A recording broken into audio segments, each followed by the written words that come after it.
یہ ان کے فتوات میں موجود ہیں، یہ چیزیں عام کی گئی ہیں عوام میں کہ مطلب اذان بھی ہوتی رہے تو اور جو ہے تب تک آپ کا وقت ہے، اور اگر کوئی لیٹ ہوا اذان ہو رہی ہو تو وہ کہہ رہے کہ آپ جلدی 2-4 نوالے کھا کے جو ہے نیت کر لیں. تو ایسی ایسی چیزیں منسوخ ہوئی ہیں ان چیزوں کے ساتھ. جی شاہ جی قبلہ، یہ سب جہالت کی باتیں ہیں. سب سے مقدم ہر دور میں شریعت کا پہرا رہا ہے. جس نے رسول اللہ علیہ السلام کی شریعت کو، جس نے امام اعظم ابو حنیفہ رحمۃ اللہ علیہ کی فقہ کو پکڑا ہے، میں یہ کہنے میں حق بجانب ہوں، اس کے پائے استقامت میں کبھی تزلزل نہیں آنے والا. کیونکہ جو فقہی مسائل ہیں امام اعظم ابو حنیفہ علیہ رحمہ نے ہمیں فرمائے ہیں اور قرآن و حدیث سے کشید کر کے ہمیں عطا فرمائے ہیں، ان کے مطابق زندگی بسر کرنے والے عالم بھی سرخرو ہیں اور میرے جیسے عوام بھی سرخرو ہیں. اور جنہوں نے اپنی مرضی کی تعویلیں بنا کر رنگ برنگے مسئلے فتنے کی صورت میں سوشل میڈیا کے ذریعے عوام میں پھیلائے ہیں، وہ مجرم ہیں اور خدا کی بارگاہ میں ان کو جواب دینا ہوگا. شریعت افضل ہے، شریعت مقدم ہے. شریعت کو چھوڑ کر جس نے اپنی مرضی کی ہے وہ راندہ درگاہ کر دیا گیا. بے شک بے شک بے شک. ٹھیک ہے، جیسے ہمارا موضوع تھا کہ ایمان، بہت سارے لوگوں کا سوال تھا کہ ایمان کیا ہے، ہم کس کو ایمان سمجھیں. اور بہت سارے لوگوں کا یہ بھی سوال ہے کہ اب اگر بالفرض کوئی انسان کہتا ہے کہ میں مسلمان ہوں، اور آج کل جو چل رہا ہے کہ دوسرا مسلمان، ایک مسلمان دوسرے مسلمان کو کافر بھی کہتا ہے. اب جس کو کافر کہا جا رہا ہے، اگرچہ وہ جو بھی اس کا عقیدہ ہو، چاہے وہ اہل سنت سے ہو یا اہل سنت سے باہر ہو، تو وہ اپنے آپ کو دیکھنا چاہتا ہے. عوام کی میں بات کر رہا ہوں، خواص کی بات نہیں کر رہا ہوں، علماء کی بات نہیں کر رہا ہوں، عوام کی بات کر رہا ہوں. عوام کہہ رہے ہیں کہ ہمیں کیسے پتا چلے گا کہ ہم ایمان کی حالت میں موجود ہیں یا نہیں. ماشاءاللہ. ایمان ہے، ایمان کی کیا ڈیفینیشن ہوگی؟ جی حضور. اچھا پیارے شاہ جی قبلہ، ایمان تو اللہ کی توحید اور رسول اللہ علیہ السلام کی رسالت پر گواہی دینا ایمان ہے. مل ایمان، ایمان کیا ہے؟ حضور صلی اللہ علیہ وسلم سے پوچھا گیا مل اسلام، اسلام کیا ہے؟ اور حضور علیہ السلام نے تمام ارکان اسلام بتائے. فرمایا اسلام، ایمان کیا ہے؟ فرمایا ایمان یہ ہے کہ تیرا اللہ پر ایسا یقین ہو جائے کہ جو تو کر رہا ہے تیری عبادت اتنی کامل ہو جائے، اور اس کو احسان بھی کہا جائے گا اور اس کو تصوف کی جان بھی کہا جائے گا. وہ کیا ہے کہ انسان کا سر سجدے میں ہو، حجاب اٹھے اور وہ اللہ کا جلوہ دیکھے، اس کی قدرت کا نظارہ کرے. اور اگر یہ نہیں، ان تعبد اللہ کأنک تراہ، فرمایا جو بندگی کی انتہا یہ ہے کہ ایمان والا بندگی کے بعد اللہ کا دیدار کر لے. اور اگر ایسا نہ ہو سکے تو وہ اس کیفیت میں بندگی کرے ایمان والا کہ وہ اللہ اس کو دیکھ رہا ہے، اللہ اس کو دیکھ رہا ہے. اور یہ ایمان کے بعد یہ جو ابھی آپ ذکر کر رہے ہیں کفر کے فتوے، یہ ایک عجیب اجتناب ہے. پہلے اسلاف کے دور میں تحقیق کے بعد بات کی جاتی تھی، اور خال خال مفتی، ہر بندہ مفتی ہونے کے باوجود احتیاط کرتا تھا. حضرت امام شافعی رحمۃ اللہ علیہ سے کسی نے سوال کر دیا تو آپ جواب میں خاموش ہو گئے. تو اس نے کہا حضور میں نے سوال کیا ہے. فرمایا میں یہ سوچ رہا تھا کہ میرا بولنا بہتر ہے یا خاموش رہنا بہتر ہے، تو میرا خاموش رہنا بہتر تھا، اس لیے میں نے خاموشی اختیار کر لی. اللہ اکبر. اور آج فتویٰ دینے میں، کفر کا بالخصوص فتویٰ دینے میں ایک دوڑ لگی ہوئی ہے. ایک مسلک والا دوسرے مسلک پر اعتراض کر رہا ہے. پیارے شاہ جی قبلہ، میں تو اس شیخ رحمت اللہ علیہ کی بات کروں گا جنہوں نے محبت کا ایسا جام تقسیم کیا ہے، جنہوں نے ایمان والوں کی ایمان کی حفاظت کے لیے، جنہوں نے ایمان والوں کے ایمان کی محافظت کے لیے ایسا دستور دیا ہے کہ سب رحمت اللہ علیہ فرمایا کرتے تھے جو کسی مسلمان کو کافر کہے وہ خود کافر ہو جاتا. بے شک. اب مسلمان کون ہے؟ بسم اللہ صلی اللہ علیہ وسلم کلمہ پڑھ لیا، اشہد ان لا الہ الا اللہ واشہد ان محمد عبدہ ورسولہ. اور اس کے بعد آپ کو اس کی زبان سے کلمہ، اب آپ کو کوئی اختیار نہیں کہ آپ کہیں کہ اس نے دل سے پڑھا یا کہ نہیں پڑھا، اس کی زبان پڑھتی ہے جی، اس کا دل نہیں پڑھتا، اس کو ہم نے کبھی مسجد میں نہیں دیکھا۔ حضرات میں ناظرین سے بھی عرض کروں گا کہ آپ ہر کسی کو خود سے بہتر سمجھنا شروع کر دیں۔ میں شاہ جی قبلہ یہ ضرور کہوں گا، ہمارے بڑی بدتمیزی ہے کہ ہم 4 10 15 20 نمازوں کی پابندی کے بعد کسی کو بھی معاف نہیں کرتے، ہمیں تقوی کا بخار ہو جاتا ہے، جبکہ تقوی یہ ہے کہ ہر کسی کے لیے مثبت رائے قائم کرو، اس کی گناہوں والی زندگی کو دیکھ کر بھی اس پر تانا زنی اور اس پر عیب جوئی کی بجائے تنہائی میں اس کے لیے دعا کرو، یا اللہ یہ تیرا بندہ، یہ تیرے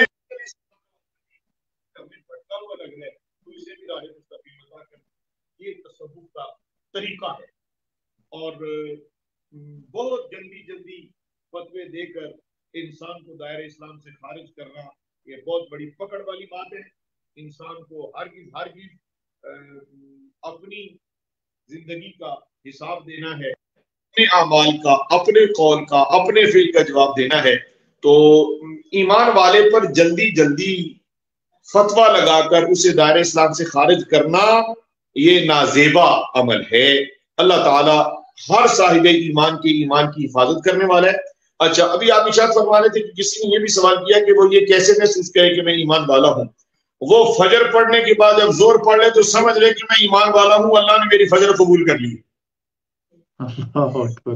عصر پڑھے تو وہ سمجھ لے کہ زور قبول ہو گئی ہے، مغرب پڑھے تو وہ سمجھ لے کہ عصر قبول ہو گئی ہے، وہ عشاء پڑھے تو سمجھ لے کہ مغرب قبول ہو گئی ہے، فجر پڑھے تو سمجھ لے عشاء قبول ہو گئی ہے۔ یعنی ایمان والے کے لیے چاشنی ہے، لذت ہے، حلاوت ہے، کرم ہے، فضل ہے، عاجزی ہے، انکساری ہے، اور اپنی ذات کی نفی ہے۔ اور جس کے پاس ایمان نہیں، اور ایمان کسے کہتے ہیں؟ اللہ اکبر کبیرہ۔ اللہ اکبر۔ اور ایمان کی ایک کیفیت جو حدیث رسول صلی اللہ علیہ وسلم میں بیان کی گئی، میں وہ بھی عرض کرنا چاہتا ہوں شاہ جی قبلہ، کہ ایمان خوف اور امید کی درمیانی کیفیت کا نام ہے۔ الایمان بین الخوف والرجاء، ایمان کی خوف اور امید کی درمیانی کیفیت ہے۔ مثال کے طور پر حضرت ابوبکر صدیق رضی اللہ تعالی عنہ اس کی مکمل تشریح فرماتے ہیں اس حدیث مبارکہ کی۔ آپ فرماتے ہیں کہ اگر اللہ فرمائے کہ جنت میں صرف ایک فرد جائے گا تو مجھے اس کی رحمت پر یہ کامل یقین ہے کہ وہ ابوبکر صدیق ہوگا۔ اللہ اکبر۔ اور فرماتے ہیں کہ اگر اللہ ایک کو دوزخ میں ڈالنا چاہے تو مجھے ڈر ہے اللہ سے، مجھے خشیت ہے کہ کہیں وہ ابو بکر ہی نہ ہو۔ اللہ اسلاف نے ایمان کو یوں سمجھا، ایمان کو یوں اختیار کیا۔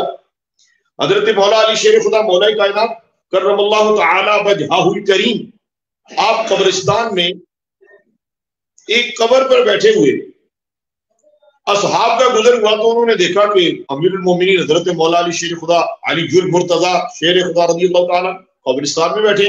پوچھا یا امیر المومنین یہاں کیوں بیٹھے ہیں؟ فرمایا یہاں میں اس لیے بیٹھا ہوں کہ ان کو دیکھ کے ایک تو آخرت یاد رہتی ہے، دوسرا یہ کسی کی چغلی نہیں کرتے، کسی کی غیبت نہیں کرتے، لہذا میں ان کے پاس بیٹھنا اپنی عافیت سمجھتا ہوں۔ اللہ اکبر۔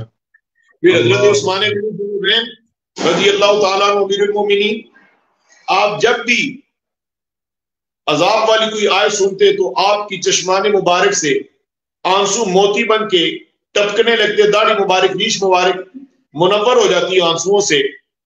یہ ہے ایمان، یہ ہے کمال ایمان۔ قبرستان میں قبر پر کھڑے ہو کے خوب روتے۔ کسی نے پوچھ لیا حضور یا امیر المومنین آپ تو بخشے ہوئے ہیں، آپ تو جنتی ہیں، آپ تو دو نوروں والے ہیں، آپ تو رسالت مآب صلی اللہ علیہ وسلم کی زبان حق ترجمان سے جنت کی بشارت پانے والے ہیں، پھر بھی آپ قبر پر اتنا زیادہ روتے ہیں۔ یہ ہے ایمان اور لذت ایمان۔ کیوں روتے ہیں آپ رضی اللہ عنہ نے فرمایا قبر دنیا کی آخری اور آخرت کی پہلی منزل ہے، جو یہاں کامیاب ہو گیا وہ وہاں بھی کامیاب ہو گیا۔ یہ ہے ایمان۔ اور ایمان کی کیفیت کو تھام لینے کا نام، یعنی اللہ سے خوف بھی ہو اور اللہ کی محبت بھی ہو، خشیت بھی ہو۔ محبت اور یقین اور رحمت یہ ہے کہ یہ یقین ہو کہ میرا رب میری دعائیں سنتا ہے، مایوسی نہ ہو۔ طبیعت اور کیفیت میں کبھی یہ خیال نہ آنے پائے پتہ نہیں میری دعا قبول ہوتی ہے کہ نہیں۔ یہ جو پتہ نہیں والی بات ہے یہ ایمان کے برخلاف ہے۔ ایمان یہ ہے، بخاری اور مسلم شریف میں حدیث شریف ہے، حضور علیہ السلام فرماتے ہیں کہ بندے کا اللہ کے متعلق جیسا گمان ہوتا ہے اللہ اپنے بندے کے متعلق ویسا ہی کرم فرما دیتا ہے۔ اللہ اکبر، اللہ اللہ تو اکبر، یہ یقین ہو جائے کہ میرا اللہ مجھے بخشتا ہے تو وہ ہی تو ہے بخشنے والا، بے وہ شک، ہی تو ہے سننے والا، وہ ہی تو ہے جس نے ہمیں اخلاقیات کا سبق زبان مصطفیٰ پڑھایا ہے۔ اور ایمان کے کمال کو جانے کے لیے راہ طریقت ضروری ہے، شریعت پر عمل کرنے کے لیے راہ طریقت کا سفر طے کرنا ضروری ہے۔ بہت سارے علماء جس طرح ابھی آپ پہلے ارشاد فرما رہے تھے، شاہ جی قبلہ اور پورے ورلڈ پر آپ کے سننے والے ناظرین، ان کو میں ببانگ دوہر کہنا چاہتا ہوں کہ تفرقے سے نکلو، تعصب سے نکلو، امن کی طرف آؤ، محبت پھیلاؤ، پیار تقسیم کرو، عارضی اختیار کرو، مشکل کشا بنو۔ یا پھر کوئی اعتراض نہ کر دے بھائی مشکل کشا تو اللہ کی ذات ہے، اس میں کوئی شک نہیں، لیکن اگر آپ کسی کی مدد کرتے ہو تو آپ بھی اس کے مشکل کشا ہی ہو۔ اللہ اکبر، آپ اللہ کسی کے اکبر، دکھ درد کے درما بن جاؤ، آپ کسی کا درد چن لو، آپ کسی کی پریشانی دور کر دو، آپ کسی غریب کو کھلا دو، آپ کسی ننگے کو پہنا دو، آپ کسی پیاسے کو پلا دو، تو آپ اس کے لیے مشکل کشا نہ ہوئے، گویا آپ کا مشکل کشا ہونے کا درس خدا خود دے رہا ہے۔ اور رسول اللہ علیہ السلام نے فرمایا خیر الناس من ينفع الناس، تم میں سے بہترین ہے ہی وہ جو لوگوں کے لیے بہتر ہے۔ اب لوگوں کے لیے اس کی مشکل کو دور، مشکل کشا کسے کہتے ہیں؟ جو مشکل دور کر دے۔ آپ کسی کہ رمضان میں افسری اور افطاری، اس کے گھر پانی سے وہ افطاری کرتا ہے اور وہ پانی سے ہی سحری رکھتا ہے، اس کے پاس صبح کی روٹی ہے رات کی نہیں، آپ اس کے لیے روٹی کے جب افطاری کا بندوبست کر دیتے ہو تو آپ نے ایمان کے کمال کو بھی پا لیا، آپ نے ایمان کی لذت کو بھی پا لیا، آپ نے ایمان کی چاشنی کو بھی پا لیا، اور اس کے لیے مشکل کشائی کا بندوبست کر کے خدا اور خدا کے محبوب کو بھی پا لیا۔ اللہ اکبر، اللہ اکبر، یہ ہے حضور شاہ قبلہ ایمان۔ اللہ اکبر۔ اچھا قبلہ، اگر کوئی انسان ایسا ہے کہ جس نے ساری زندگی گناہ کیے ہیں، ساری زندگی گناہ کیے، ایک بھی نماز نہ پڑھی ہو، وہ سمجھ لے میری طرح غلطی سے کبھی اس کو ہوگی ہدایت تو پڑھ لی، ادروائز اس نے ساری زندگی نہ نمازیں پڑھی نہ عبادت کی، آپ نے اپنی طرف جو اشارہ کیا ہے یہ ہمیں قبول نہیں ہے کہ میری طرح۔ آپ تو اللہ کے صوفی ہیں، اللہ کے مقرب ہیں، نبی پاک کی آل ہیں اور چمکتے ہوئے ستارے ہیں، ویسے جنرلی آپ مجھے حکم دیں، یہ اشارہ دے کہ میں نہیں اس کو قبول کرتا، معافی چاہتا ہوں۔ جی حضور۔ سوال عرض کر رہا ہوں کہ اب اگر اس کے پاس نام اعمال میں سمجھ لے کوئی نیکی نہیں ہے، کوئی نمازیں نہیں ہے، نہ اس نے کوئی نیکی کی ہے، اور یہ رمضان المبارک تشریف لایا ہے اس کی زندگی میں، اور وہ خود کو بدلنا چاہتا ہے، وہ اللہ کی بارگاہ میں جاتا ہے، گستاخیاں بھی ہوئی ہیں، بے ادبی بھی ہوئی ہیں، جہاں پہ ہم عام زبان لوگ استعمال کرتے ہیں وہاں اللہ اس کے رسول کی بھی بے ادبی اور گستاخی ہو جاتی ہے، وہ اس کا بھی مرتکب ہے، وہ کہہ رہے ہیں کہ یہ بھی مجھ سے سرزد ہوا ہوگا، تو کیا میرے لیے گنجائش ہے، کیا میرے لیے توبہ کا دروازہ کھلا ہے، کیا یہ رمضان میرے لیے باعث رحمت بن کے میں بھی مطلب ان لوگوں میں شامل ہو جاؤں جن کی آخرت میں جنت ٹھکانہ ہے؟ پیارے شاہ صاحب قبلہ، دو باتیں ہیں۔ ساری زندگی کے پاپ کرنے والا شخص، ساری زندگی کی خطاؤں سے معمور، یعنی ہر اعتبار سے نیکی سے معروم آدمی، ماہ رمضان تو ہے ہی گنہگاروں کے لیے۔ اللہ اکبر۔ یعنی جو بھی انسان التوبۃ الندامہ التائب من الذنب کمن لا ذنب له، کما قال علیہ الصلوۃ والسلام، حضور علیہ الصلوۃ والسلام کا فرمان ہے توبہ کرنے والا ایسا ہے جیسا کہ اس نے کبھی کوئی گناہ کیا ہی نہیں ہے۔ اور توبہ اب اگر اس دروازے توبہ بند کرے تو کسی کو اللہ نے اختیار نہیں دیا، کیونکہ اللہ نے اپنا رحمت کا باب کبھی بند ہی نہیں کیا۔ مجھے ایک بڑی خوبصورت تصوف کی بات یاد آئی۔ حضرت خواجہ حسن بصری رحمۃ اللہ علیہ، آپ نے ایک مرتبہ اعلان کیا، لوگوں، دوستوں،